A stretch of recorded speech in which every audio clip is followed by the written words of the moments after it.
자, 시작하겠습니다.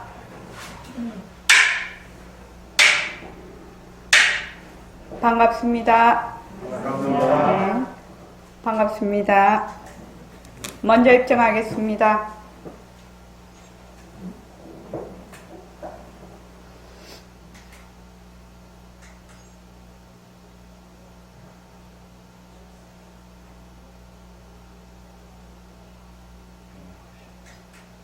말하고 듣는 이 자리가 바로 당장의 마음입니다.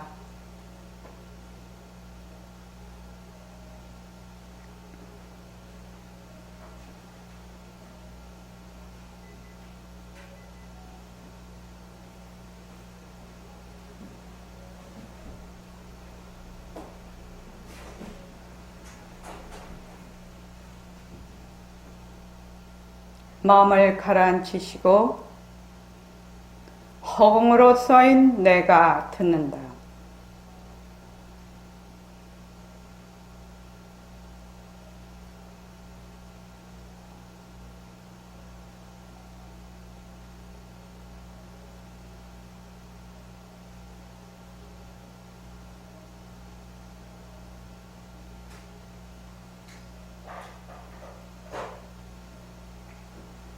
손가락을 세우시고 자기 소리를 들으면서 합니다. 빛깔도 소리도 냄새도 없는 이 자리가 무정물인 손가락을 까딱까딱 한다. 빛깔도 소리도 냄새도 없는 이 자리가 무정물인 귀로 듣는다. 빛깔도 소리도 냄새도 없는 이 자리가 무정물인 입으로 말한다. 이 자리가 밥 먹고 일하고 이 자리가 공부하고 꿈꾸고 이 자리가 성내고 욕심내고 이 자리가 좋아하고 싫어한다. 빛깔도 소리도 냄새도 없는 이 자리가 무정물인 몸뚱이를 굴린다. 빛깔도 소리도 냄새도 없는 허공으로 쏘인 나는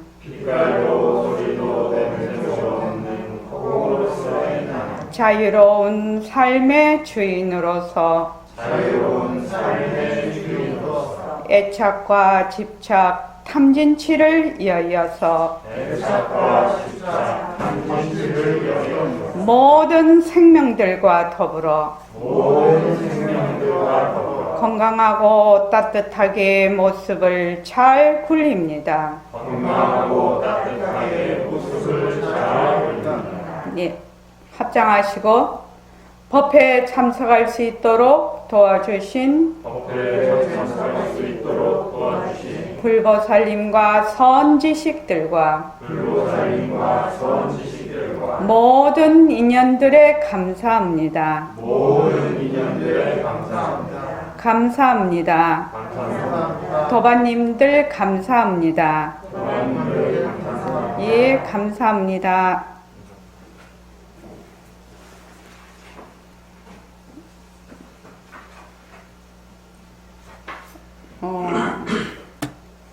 자, 교재에 들어가서요.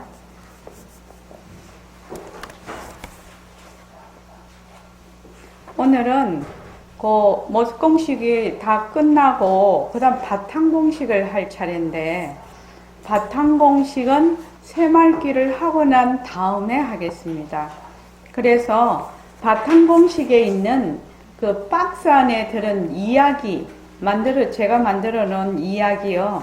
그것만 한번 훑고 넘어가겠습니다. 자, 167쪽. 비밀번호 이야기.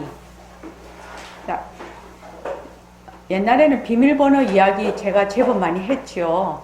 요새는 비밀번호 이야기 할 여가가 없어서 잘 아는데, 자, 비밀번호 이야기 하면, 요새 왜, 자기 집에 아파트 들어갈 때나, 그 다음에 어디로 들어갈 때도 비밀번호가 있어야 되고, 우리 줌 들어올 때도 다 비밀번호 있지요? 어디로 가도 그 패스워드라는 게 있어요. 그 비밀번호 이야기입니다. 자, 다 같이 한번 읽어볼게요. 시작. 어떤 사람이 부처 나라의 문 앞에서 비밀번호를 누르고 들어온다. 아무리 해도 문이 열리지 않자 옆에 있는 사람에게 묻습니다. 여기 비밀번호가 나는 중생이다 아닌가요? 옆 사람이 말없이 문의에 적힌 비밀번호를 가리킵니다. 거기에 이렇게 적혀 있었습니다. 나는 부처다. 예. 최은창 씨 재밌죠? 어떤 사람이 부처나라에 들어가려고 부처나라 문 앞에서 거기서 비밀번호를 눌러요. 거기도 다 그 키가 돼 있어가지고 비밀번호를 눌러야 돼요. 그래서 비밀번호를 누르는데 이게 자꾸만 안 열리는 거예요. 그러니까 잘못된 거죠, 번호가. 그래서 옆에 있는 사람에게 여기 비밀번호가 나는 중생이다 아닌가요? 그렇게 물었어요. 물으니까 옆 사람이 말없이 그 부처님 나라에 들어가는 그 문에는 비밀이 아니에요. 비밀번호가 비밀이 아니에요. 뭐냐면은 딱 그 문 위에 딱 붙여놨어. 문 위에 비밀번호를 딱 적어놨어요. 그래서 비밀번호 그것만 보고 눌리면 돼. 그냥. 그래서 거기에는 이렇게 적혀 있었다는 겁니다. 나는 부처다. 그래서 이 사람이 아무리 나는 중생이다 하고 이렇게 눌려도 부처나라 문이 안 열리는 겁니다. 그래서 부처님 나라의 그 문에 들어가는 그 문의 비밀번호는 비밀이 아니에요. 비밀이 아니에요. 부처님 나라 들어가는 비밀번호가 뭐라고요? 나는 부처다. 그게 패스워드예요. 그런데 자꾸만 자기를 중생이라고 하네. 중생이라고 그냥 자기 뇌리에 콱 박혀놓네. 그러니까 아무리 비밀번호를 눌려도 부처님 나라에 못 들어가는 거예요. 자, 그 다음에 한번 보시죠. 171쪽이요. 허공 스크린 이야기입니다. 제가 이제 우리가 법회 할 때마다 이 허공 스크린 얘기를 자주 하는데 여기에 나오는 허공 스크린 얘기입니다. 자, 다 같이 한번 읽어볼게요. 시작. 영화를 본다. 나는 관객이다. 온 허공이 스크린이 된다면 허공 속의 모든 모습은 배우가 아닙니다. 나도 배우가 아닙니다. 관객이 사라집니다. 어째요? 마음이 좀 편해집니까? 해안보살님? 영화를 봐. 내가 영화를 봐. 영화를 보면 나는 영화를 보는 관객이에요. 관객입니다. 그런데 그 영화를 그 스크린하고 나하고 온 허공이 그냥 스크린이 돼버리면 온 허공이 스크린이 돼버리면 허공 속에 지구다, 산이다, 별이다, 나무다, 지금 사람이다, 축생이다, 이런 모든 모습은 뭐가 된다? 배우가 돼버리는 겁니다. 그래서 나도 영화를 보는 나도 배우가 되는 겁니다. 그래서 영화도 배우? 우리 영화 속에 영화 보는 거 많이 나오죠. 영화 속에 영화 보는 거 많이 나옵니다. 그래서 나는 영화를 보는 배우입니다.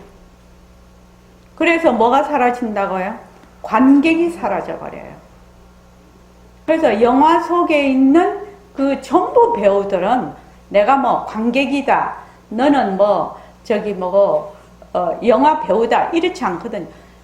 영화 배우로서의 관객.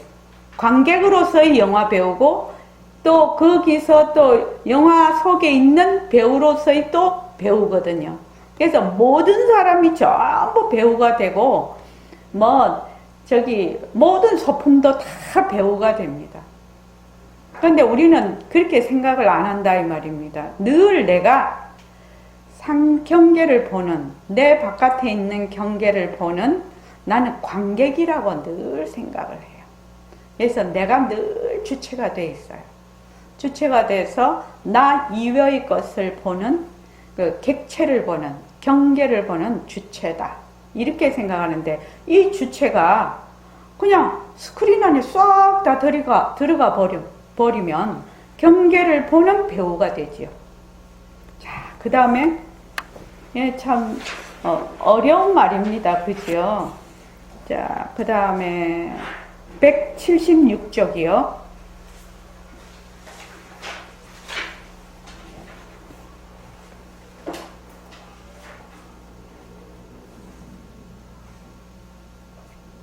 (176쪽) 부지깽이 이야기. 자, 다 같이 읽어볼게요. 시작. 나무로 불을 낼 때 나무를 잘 끄기 위하여 부지깽이로 나무를 이리저리 휘저습니다. 그러다가 나중에는 부지깽이조차 불 속에 던져버립니다. 우리 공부가 이렇다는 겁니다. 처음에는 불을 잘 떼기 위해서 나무를 이제 얼기설기 이렇게 해놓고 불을 떼지 않습니까?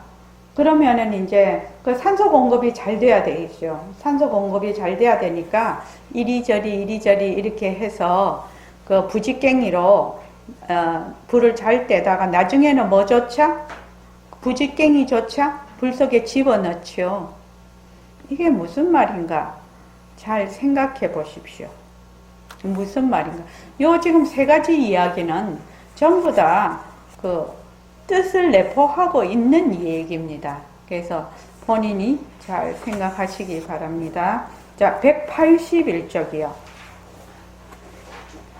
이제 새말기라 무엇인가 이렇게 이제 지금 이 챕터에 들었는데, 자, 새말기를 우리가 공부를 하기 위해서는 옛날 선사들도 그렇고 부처님도 그러시고 먼저 깨닫고 그 다음에 수행을 하는 겁니다. 오수입니다.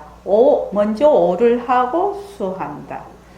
그러니까 만약에 먼저 깨닫지 않고 수행을 하면 방향이 틀려서 아무리 가도 소용이 없는 것입니다. 그래서 요 오에 해당되는 것이 바로 바른 지견을 갖는 거지요. 바른 견해를 갖는 겁니다.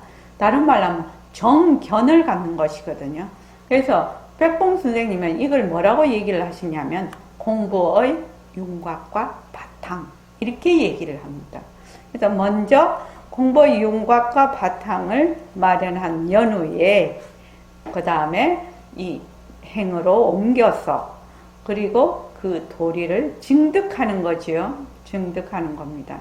그래서 지금 우리가 이 새말귀를 하기 위해서 앞에서 쭉 이제 공부의 윤곽과 바탕에 대해서 얘기를 해왔고 또 그러니까 몸뚱이는 성품이 없다. 빛깔도 소리도 냄새도 없는 법신자리가 진짜 나다. 이 법신자리가 무정물인 몸뚱이를 굴린다. 그런데 이 자리는 비명비양한 자리다. 모습이 없는 자리다. 바탕자리다. 이렇게 해서 우리가 쭉 배웠어요. 그리고 이제 상대성은 절대성의 굴림새다. 이렇게 해서 그 다음에 이제 그걸 바탕으로 해서 그것을 직접 생활 속에서 적용하기 위해서 부처님의 삼법인을 생활 속에서 잘 적용할 수 있도록 만든 공식, 모습 공식을 가지고 자기가 꾸준히 이렇게 생활 속에서 적용함으로 해서 연기와 공성에 대한 이치를 직접 체험하도록, 연기와 공성에 대한 이치를 직접 체험하도록 그렇게 지금 이 책이 구성이 되어 있습니다. 그래서 이제 모습 공식까지 했는데, 인연과 조건으로 생긴 모습이라는 것은 본래 그 자체성이 없는 것이거든요. 그래서 다른 말로 하면 환과 같다. 여환이라고 해서 환과 같다. 근데 만약에 이것이 환이면 어떻게 남바가 있겠나요? 환이면 남바가 없습니다. 우리는 지금 이렇게 생멸을 하고 있지 않습니까? 생멸을 하고 있는데 인연과 조건으로 일어난 그 모습이 환과 같다 이 말입니다. 환과 같으면 무생이다. 일어난 바가 없어. 환과 같으니까 일어난 바가 없어요. 그래서 무생법인을 우리가 알기 위해서는 제일 먼저 이 연기법을 먼저 알아야 됩니다. 연기법이 기초가 되어야지 무생이라는 것이 무슨 말인지 알 수가 있거든요. 그러니까 우리가 지금 이렇게 다 모습이 나타났어. 모습이 나타났는데 제법 무아라고 부처님 그러셨죠. 자, 몸뚱이에는 뭐가 없다? 이 몸뚱이라는 아가 없다라는 것입니다. 만약에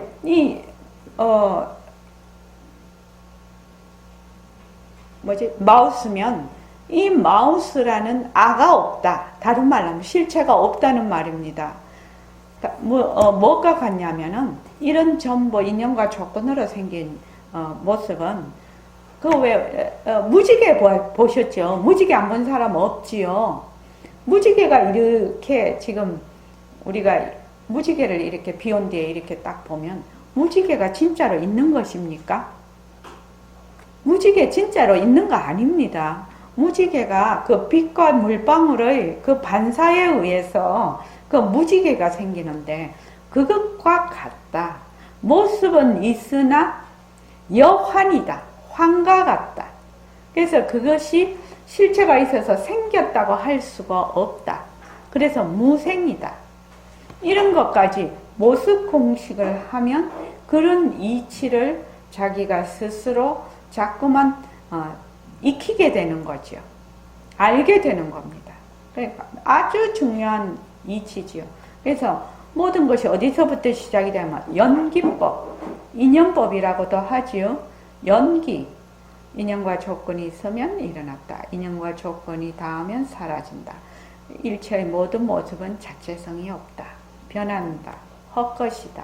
머물 수 없다. 그래서 헛것인 모습을 잘 굴리자. 이게 모습 공식입니다. 그것을 다 바탕으로 해서 181쪽 새말기란 무엇인가 다 같이 한번 읽어보겠습니다.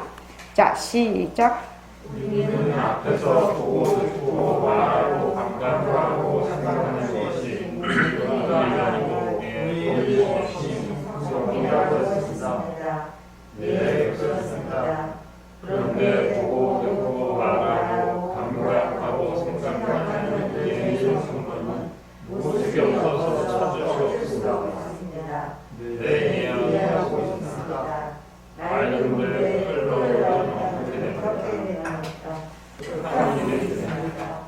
맑은 물을 찾으려면 어떻게 합니까? 가만히 있으면 빛이 나자 물이 맑아진다. 그렇습니다. 물만 갈아지면 맑은 물이 됩니다. 이와 마찬가지로 우리는 본래 생명한 성품이 뒤바뀐 생각으로 한물이 되었지만 가만히 가라앉으면 본래 맑은 성품이 드러납니다. 우리 본래 성정한 성품을 드러내는 것이 바로 성입니다. 아, 그렇군요. 그런 생각은 해보지 않았습니다. 우리들은 무기가 내가 있다. 변하는 경계에 따라 변하는 방식이 내가 강하다. 나는 뒤바뀐 생각으로 사실대로 생각하고 애착하고 집착하기 때문에 본래 청정한 성품을 잃어버렸습니다. 탐욕이 되었습니다. 그러면 어떻게 해야 할까요? 가라앉아야 합니다. 무엇이 가라앉아야 합니까?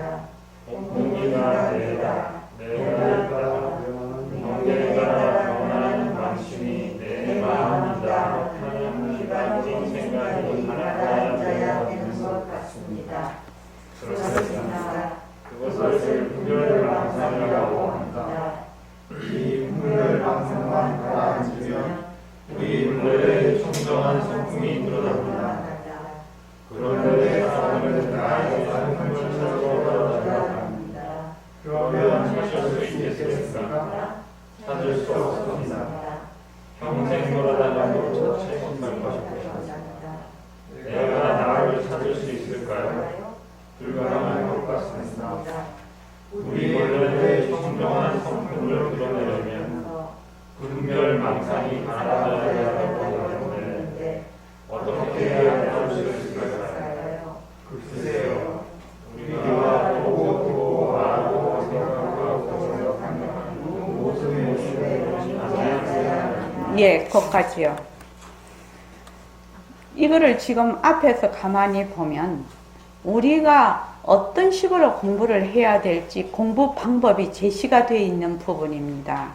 그러니까 앞에서 몸뚱이는 성품이 없다 이렇게 했거든요. 몸뚱이는 성품이 없어서 눈이 거울처럼 그 상을 비치는 역할을 하고 귀는 소리를 모으는 역할을 해요. 입은 이제 그 발성을 통해서 이렇게 소리를 내는 역할을 하지만 그 자체가 우리가 만약에 귀에 이어폰을 꽂았다. 이어폰을 꽂으면 소리가 잘 들려요. 들리기는 하나 이어폰 자체가 소리를 듣는다고는 하지 못하거든요. 이어폰은 소리를 매게 하는 하나의 그 기관이거든. 기관. 그것과 마찬가지로 우리 귀도 기관이라는 것입니다. 우리 뇌도 기관, 눈도 기관, 코도 기관, 입도 기관입니다. 그래서 몸뚱이는 우리가 보고 듣고 말하고 감각하고 생각하는 것을 표현은 할 수 있어도 그것을 우리가 그것 자체가 자체지혜, 자체 성품이 있어서 보고 듣고 말하고 감각하고 생각하는 지를 않는다. 이거 굉장히 어려운 얘기죠. 그 보림선언에서는 이거를 보통 이렇게 얘기를 하지요. 보통 눈이 보는 거 아니다. 보는 것은 뭐다? 바로 성품짜리가 본다. 이제 능엄경에도 제1번이 그게 보는 것은 마음이다. 보는 것을 견성이라고 하거든요. 견성, 보는 성품. 그러니까 눈이 보는 거 아니다. 이게 1번으로 나오지요. 그것과 마찬가지로 우리도 앞에서 이제 계속 얘기가 됐다면 몸뚱이는 성품이 없는 것이다. 왜? 인연과 조건에 따라 이루어졌다가 인연과 조건이 닿으면 사라진다. 그래서 거기에는 자체성이 없는 것이다. 자체성이 없는 것이다. 몸뚱이라는 것은 상호 의존적으로 일어나는 것이다. 이렇게 우리가 쭉 배워왔어요. 그러니까 눈이 보는 것이 아니고 귀가 듣는 것이 아니고 입이 말하는 것이 아니다. 이것이 아마 기본에 이렇게 탁 장착이 되어 있다면 공부하기가 매우 수월하지요. 매우 수월합니다. 그런데 우리가 이게 잘 안 됩니다. 그지요? 잘 안 됩니다. 그래서 우리는 앞에서 보고 듣고 말하고 감각하고 생각하는 것이 몸뚱이가 아니고 우리의 법신, 성품이라고 했습니다. 그런데 보고 듣고 말하고 감각하고 생각하는 우리의 성품은 모습이 없어서 찾을 수가 없습니다. 우리의 성품은 생하고 멸하는 것이 아니다. 그랬죠? 모습이 없다. 무시무정이다. 시작과 끝이 없다. 그래서 허공으로서의 나 이렇게 하지요. 자, 허공으로서의 나라는 그 나는 이 나를 가리키는 것이 아니지요. 허공으로서의 나이라면 바로 법신을 가리키는 겁니다. 불성 자체를 가리키는 것을 허공으로서의 나라고 합니다. 그런데 어떤 사람은 자기 고정불변하고 독립적이고 개별적인 그 나를 허공으로서의 나로 알고 있는 사람이 있어요. 그러면 다시 한번 얘기를 해보죠. 만약에 1초 거사님, 만약에 1초 거사님이 허공으로서의 나면 저기 경월 거사님은 뭡니까? 예. 자, 거기 보이는 컴퓨터는요? 마찬가지로 허공으로서의 컴퓨터, 예. 지금 우리가 살고 있는 지구는요? 허공으로서의 지구가 이 허공으로서의 나라는 이 말은 이런 뜻이 있는 것입니다. 허공으로서의 나, 어떤 사람이, 나 그래서 저번에 공부한 도관 중에 한 분이 허공으로서의 나, 허공으로서의 나, 허공으로서의 나 이러니까 자기가 이제 허공으로서의 나 이렇게 생각을 한 거예요. 그러니까 상대방을 보면 어떻게 됩니까? 니는 허공으로서의 니가 안 되는 겁니다. 상대방은 허공으로서의 너가 안 되는 겁니다. 또 내가 있는 이런 모든 것도 허공으로서의 책상, 허공으로서의 액자, 이런 게 안 되는 겁니다. 허공으로서의 나무, 허공으로서의 건물, 이게 안 되는 겁니다. 허공으로서의 나, 그 나라는 뜻은 그 불성자리를 의미를 하거든요. 그러니까 바로 법신자리를 의미를 합니다.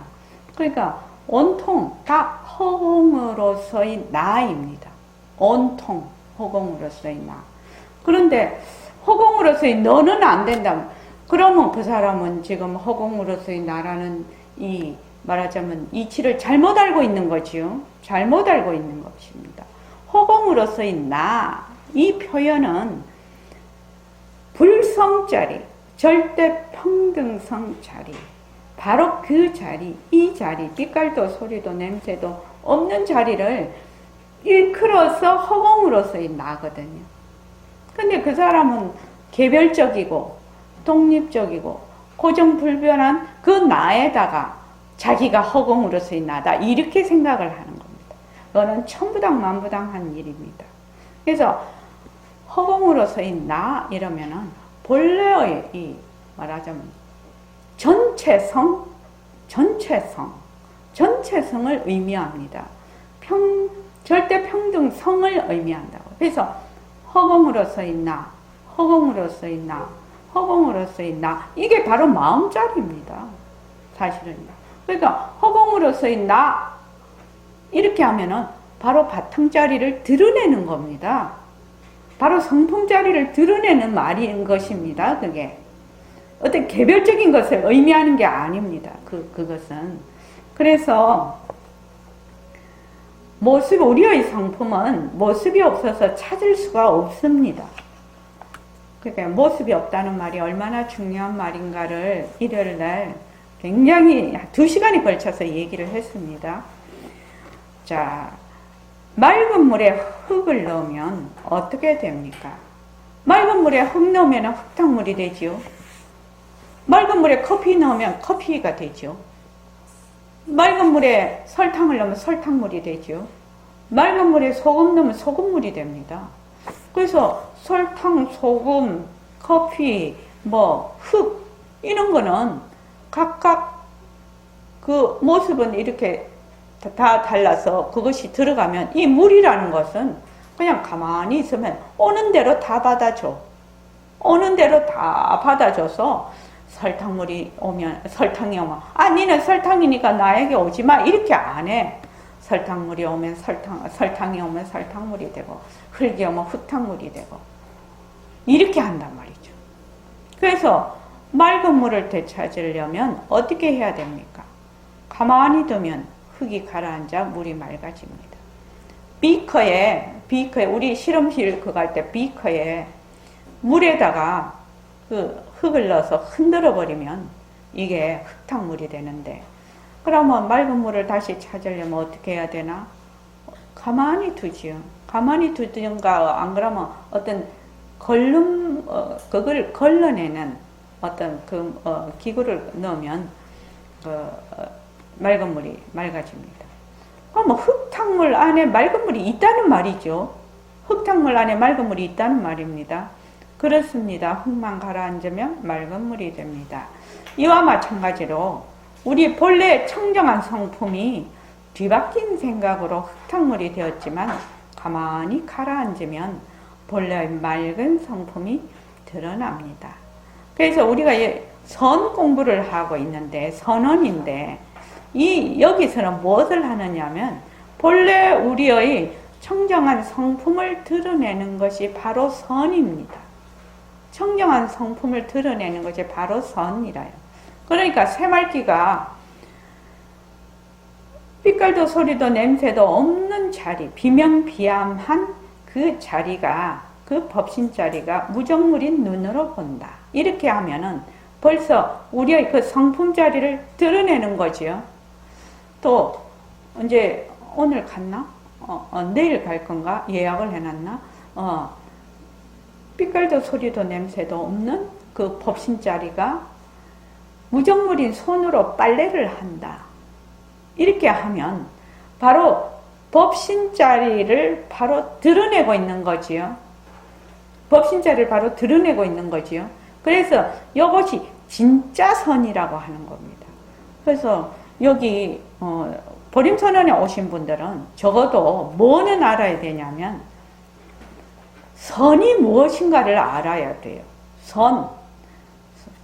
너 선언에 공부하러 다니는데 선이 뭐냐? 이렇게 물으면 대답을 할 줄 알아야 된다는 겁니다. 우리의 본래의 청정한 성품을 드러내는 것, 참나를 밝히는 것, 되밝히는 것이 바로 선입니다. 그래서 그렇군요. 그런 생각은 해보지 않았습니다. 그렇다면 우리가 지금 현재 번뇌망상에 지금 찌들려 있어. 번뇌망상에 찌들려 있는 것이 중생이에요. 그죠? 근데 중생 속에 뭐가 있다고요? 부처가 있는 겁니다. 중생 속에 부처가 있어요. 중생이라는 그 말은 맑은 물 플러스 흙이라. 흙탕물 이라면 중생이죠. 근데 그 흙만 가라앉으면 부처예요. 그러니까 흔들어 버리면 중생, 가만히 가라앉혀 놓으면 부처. 근데 부처님은 이런 번뇌망상이 다 헛건 줄 알아. 그래서 헛것을 굴리면서 사시는 것이고, 굴리면서 사는 것이 부처지견인데, 우리 같은 사람은 그것이 분별망상이 진짜인 줄 알고 거기 달라붙어서 어떻게 한다? 계속 흔드는 거죠. 자기가 맑은 물인데도 모르고 계속 흔들어 버려. 그래서 자기가 보기에 자기가 맨날 흙탕물이라. 부처님은 더 나아가서 번뇌망상이 바로 우리의 바탕자리 작용이지요. 번뇌망상을 바로 부처라고 보는 거지요.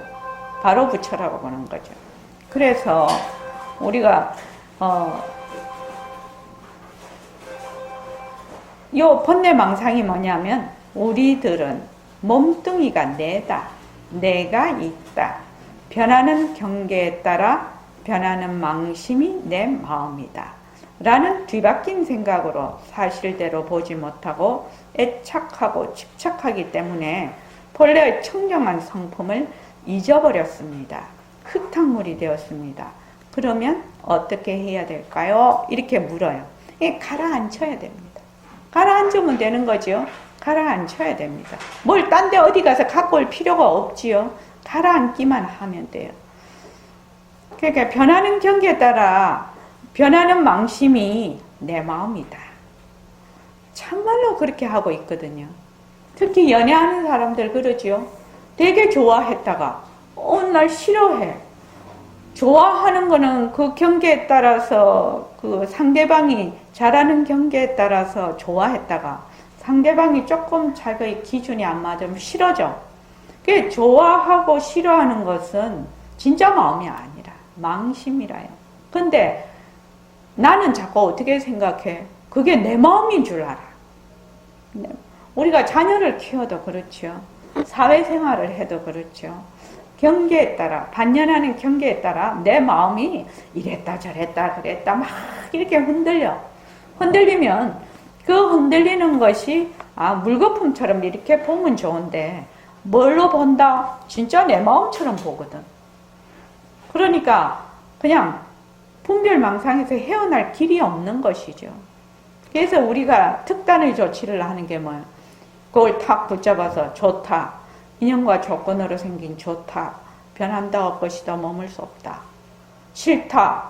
인연과 조건으로 생긴 싫다. 변한다 할 것이다 머물 수 없다. 이렇게 해서 어떻게 해요? 그냥 가라만 앉혀라. 붙잡아서 그냥 내려만 놔라. 붙잡아서 내려놔. 붙잡아서 그거를 없애려고 하면 또 흔드는 거지요. 또 막 흔들어 버려. 없애려고 하니까 흔들어 버려. 붙잡아서 그냥 가만히 내려놔. 아마 머스공식 할 때 붙잡아서 내려놓으라, 붙잡아서 내려놓으라 하는 것이 아마 여기에 이해가 확실히 될 것입니다. 맑은 물에 흙탕물이 있는데 흙탕물 속에서 맑은 물 구하려면 어찌해야 되나? 가만히 내려놔라. 그것을 흙을 없애려고 하면 막 흔드는 거지요. 막 흔드는 겁니다. 그래서 무엇이 가라앉아야 됩니다. 가라앉아야 됩니까? 몸뚱이가 내다. 내가 있다. 경계에 따라 변하는 망심이 내 마음이다. 하는 뒤바뀐 생각이 가라앉아야 되는 것 같습니다. 그렇습니다. 그것을 분별망상이라고 합니다. 분별망상에는 크게 두 가지가 있다고 했지요.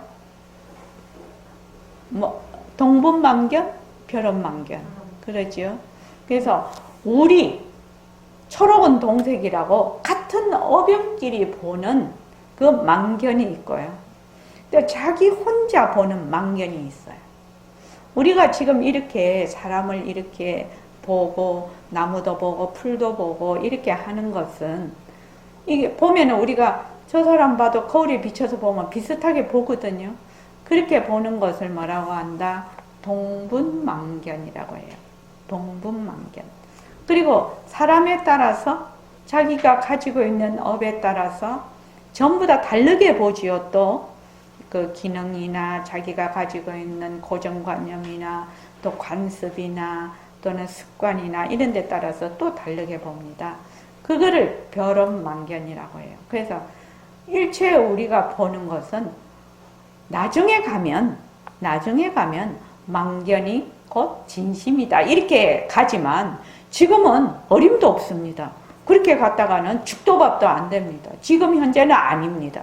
지금 현재는 철저하게 망견, 망상, 분별망상을 어떻게 해야 된다? 붙잡아서 내려놓는 것. 붙잡아서 내려놓는 이것을 철저하게 해야 기초를 단단하게 닦는 것이거든요. 그래서 분별망상이라고 합니다. 이 분별망상만 가라앉으면 우리 본래의 청정한 성품이 드러납니다. 근데 자, 지금 한번 물어볼게요. 김영남 보살님 오신 지 얼마 안 되셨는데 분별망상만 가라앉으면 우리 본래의 청정한 성품이 드러난다. 혹시 이 말 믿으십니까? 요즘에는 좀 믿어지더라고요. 요새는요. 예. 또 한번 물어볼게요. 홍정화 보살님은요? 믿고는 있습니다. 믿고는 있다. 예. 그 다음에, 정자연 보살님은요?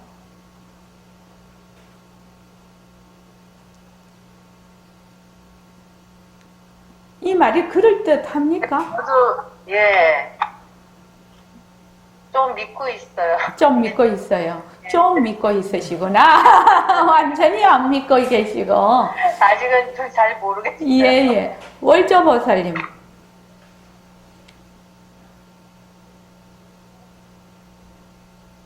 믿습니다. 예, 믿습니까? 이것만 딱 이것만 딱 믿고 출발이 되면요. 믿고 출발이 되면 50%는 먹고 들어가는 겁니다. 우리 왜 반 접는다 뭐 이런 말 있잖아요. 반 접는다. 딱 믿고 들어가는 겁니다. 그냥 공부하기가 매우 그렇게 헤매지 않는다. 분별망상도 결국은 우리의 성품자리의 나툼이지요. 그래서 망심이 진심이다 이렇게 해요. 몸뚱이 이대로 법신이다 이렇게 해요. 근데 처음에는 그게 잘 안 됩니다. 왜 안 되느냐? 백봉쌤 말씀을 빌리자면, 표현을 빌리자면, 모습이 하도 찌들려서. 근데 처음에는 그 말씀이 그렇게까지 마음에 안 와닿았는데, 계속 이제 공부를 하다가 보니까, 모습이 하도 찌들려서, 이 말이 진짜 마음에 와닿는 거예요. 하도 모습에 찌들려서, 보는데 찌들려, 듣는데 찌들려, 또 생각하는데 찌들려, 말하는데 찌들려, 다 찌들려 있어서 그것이 자꾸만 진짜고 실체가 있다라고 자꾸 생각을 하니까 헤어날 길이 없는 것이에요. 근데 이제 만약 여러분들이 모습공식을 해. 모습공식을 해서 인연과 조건으로 생긴 화, 변한다, 헛것이다, 머물 수 없다. 인연과 조건으로 생긴 몸뚱이, 변한다, 헛것이다, 머물 수 없다. 또 부부싸움을 해. 그러면 인연과 조건으로 생긴 남편 또는 아내, 변한다, 헛것이다, 머물 수 없다. 이러면은 마음이 좀 가라앉아. 마음이 좀 가라앉아요. 또 자녀도 마찬가지예요. 인연과 조건으로 생긴 누구? 그거 진짜 내 말을 안 듣거든. 정말 진짜 말 안 듣고, 특히 요새 사춘기, 우리 아이들 키울 때는 우리 애들이 벌써 40몇 살씩 되니까 우리 애들도 신세대가 아니니까요. 사춘기 그렇게 많이 심하게 사람마다 다 차이는 있어요. 그죠? 근데 요새 부모님들은 애들 사춘기를 벌벌 떨더라고요. 전부 다 머리가 너무너무 아프대. 사춘기가 벌써 5학년? 이렇게 되면 사춘기가 온다고 해요. 그러니까 그거는 이제 우리 무영 선생님이 잘 알지요. 사춘기를 어떻게 잘 넘기나. 그죠? 사춘기 때는 참말로 기다려줘야 된다고 생각이 듭니다. 저는요. 왜냐하면 한 단계가 업그레이드 되는 단계지 않습니까?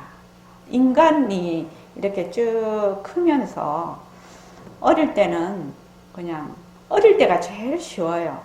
왜냐하면 밥 먹여주고 놀아주면 되거든요. 그런데 이제 조금 이제 이렇게 가면 알을 깨고 나온다 하나?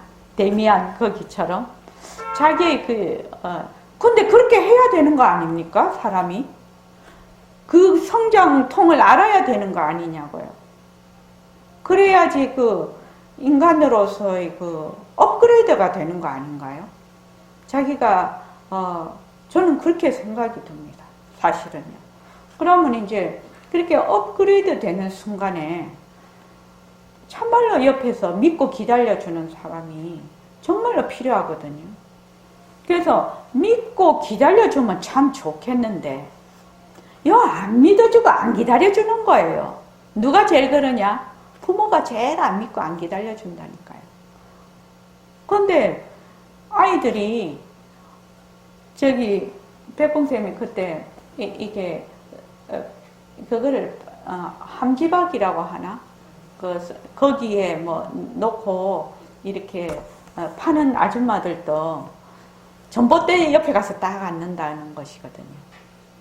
왜 그 중간에 딱 가서 안 앉고 전봇대 옆에 가서 딱 앉을까요?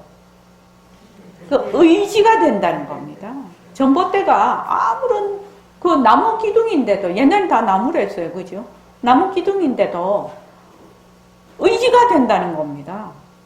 그러니까 우리 아이들한테도 의지가 되는 그 무엇, 부모가 기다려주는 그 무엇, 그런 존재가 돼야지 애가 이렇게 단계를 잘 갈 수 있을 것 같아요. 그것도 이제 심하게 앓는 애가 있고 심하게 지나는 애가 있고 또 좀 보통으로 가는 애가 사람마다 다르지 않습니까? 아마 여러분들이 이 모습 공식을 하시면 그때 빛을 발할 거라요. 정말 빛을 발할 거라요.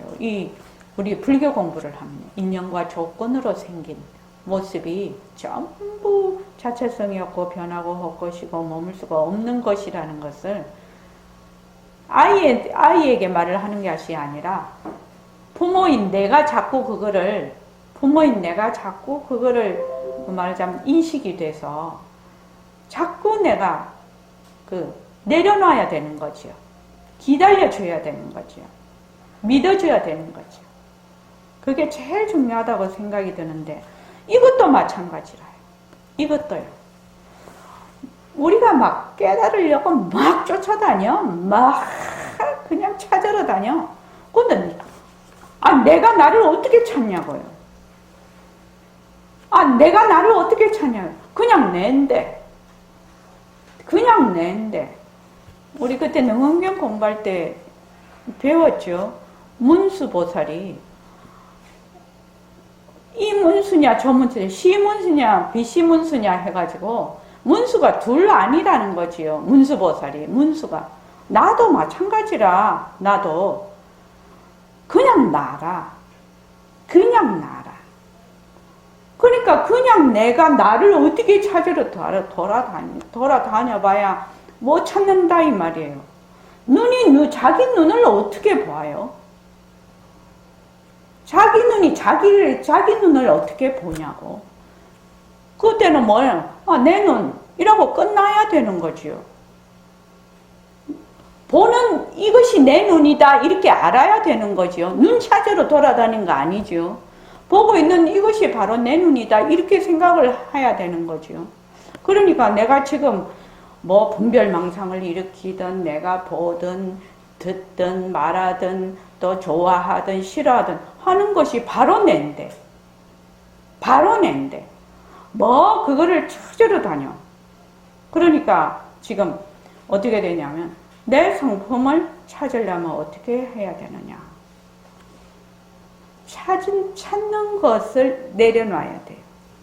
찾는 것을 내려놔야 되는데 아이고 이것이 그렇게 어렵습니다. 왜 어려우냐? 너무나 찾고 싶거든요. 너무나 찾고 싶어요. 너무나 찾고 싶어서 찾는 것을 그 당시에 내려놓을 수가 없어요. 그 찾는데 빠져버렸어. 그러니까 찾는 것을 내려놓고 어떻게 해야 된다? 찾는 것을 내려놓고 또 분별망상을 내려놓고 자꾸 이래야 된다 이 말입니다. 그래서 우리의 본래의 청정성품을 드러내려면 분별망상이 가라앉아야 된다고 했는데 어떻게 해야 그럴 수 있을까요? 글쎄요. 우리가 보고 듣고 말하고 감각하고 생각하는 모든 모습에 머물지 않아야 합니다. 이것이 바로 우리 공부를 하는 지름길이라요. 지름길. 모든 모습에 머물지 않아야 합니다. 그러니까 우리가 이 모습공식을 가지고 어떤 식으로 하냐면 우리가 은장도라고 했죠. 그러니까 나를 새파랗게 갈아서 처음엔 어떻게 해야 된다? 일단 치고 보는 거지. 일단 쳐야 돼요. 그 무엇이 와도 쳐야 돼요. 일단 이제 이렇게 쭉 이렇게 해서 일단 탁 치고 계속 쳐야 돼요. 계속 치면 그 치는 가운데서 뭐가 드러나냐면 지혜가 드러나요. 그래서 치고 또 치고 치다가 보면 자기가 어떤 방향으로 어떤 식으로 공부를 해야 될지 지혜가 솟아난다 이 말입니다. 그런데 치지도 않는 사람이 탁탁 이렇게 치지도 않는 사람이 자꾸만 뭘 하려고 하네. 그러면 비커를 계속 흔드는 거예요. 계속 흔드는 거하고 같아요. 치고 또 치면은 그냥 비커가 가만히 있는 것하고 같아요. 그래서 모습공식을 어떤 식으로 해야 될지 본인이 느껴야 되는 거죠. 느껴야 됩니다. 모습공식을. 그러니까 간단하지 않습니까? 뭐든지 눈으로 보는 것, 또 귀로 듣는 것, 그 다음에 맛, 감각, 그리고 생각 이런 것들을 일단 한번 쳐보세요. 일단 한번 쳐보면 거기에서 일단 치면 뭐가 생긴다고? 멈춰져요. 멈춤이 일어나요. 멈춤이 일어나면 지혜가 드러나거든요. 그러면 거기서 통찰이 되는 거예요. 통찰이요. 그렇게 공부를 해야 진짜 내 살림이 되거든요. 그래서 일단은 치라 이 말이에요. 탁. 내가 만약에 상황이 오든지 감정이 일어나든지 생각이 일어나든지 밉다 곱다 어쩐다 저쩐다 막 생각이 일어나면 진짜 뭐냐면은 진짜 소설 쓰신 애거든. 진짜 그 말 딱 맞는 말이다. 분별망상으로 하는 거는요. 진짜 소설 쓰신 애예요. 그 소설을 막 쓰는 거예요.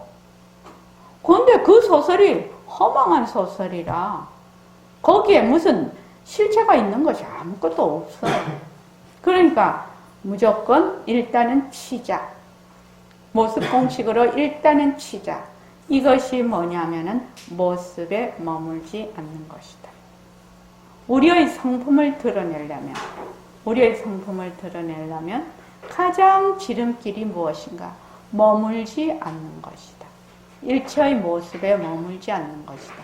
이런 건 어떻게 해야 되냐면 외워야 돼요. 외워야 된다고. 왜냐하면 이거는 요점이거든. 요점. 공부하는 요점이거든. 그러니까 내가 우리의 성품을 찾으려면 어떻게 해야 되냐. 찾는 것만 내려놔. 그것도 내려놔. 치는 거지요. 찾는 걸 쳐버리는 거지요. 내려놔. 우리 성품 드러내려면 어찌해야 되냐? 머물지 않아야 된다. 머물지 않는다는 것은 많은 뜻이 내포가 되어 있지만 일단은 쳐보자. 한 번 치고 두 번 치고 세 번 치고 네 번을 쳐보면 이것이 어떤 이치가 되는가를 스스로 체험을 하게 된다는 겁니다. 사실은요, 말로는 아무 소용이 없습니다. 해안봇을 망글습니까? 말로 아무 소용이 없고요. 여기 법회에 다 참석을 하고 계십니다. 근데 법회에서 이렇게 말로만 듣고 가는 거는 소용이 없어요. 그러니까 안한전자가 부처님을 평생 모시면서 얼마나 다문이었거든. 다문. 그 말씀을 내 듣고 그랬는데 왜 아라한이 못 됐느냐. 그 결집할 때 아라한을 다 못 들어오게 했거든요. 아라한이 못 됐기 때문에. 왜 그러냐면 스스로 그것을 밝히지 않아서 그렇다는 겁니다. 듣기만 들었다는 겁니다. 듣기만 들어갖고는 소용이 없어요. 들어서 그것을 실제로 행으로 옮겨서 그것에서 깨달음이 와야 돼요. 깨달음이 와야 돼요.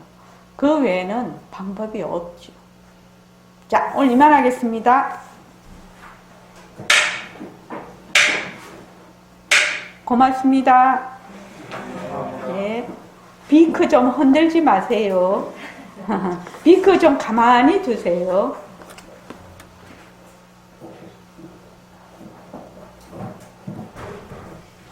요새는 뭐든지 흔들어 주세요 하는 바람에 흔들어 주세요.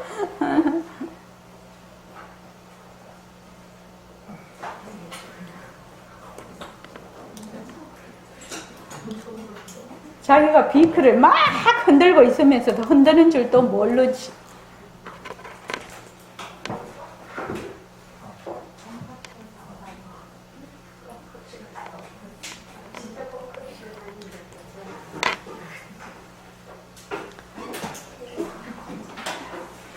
오랜만에 선원에 오신 소감이 어때요? 실감이 좋아요. 인간보다 실감이 좋습니다.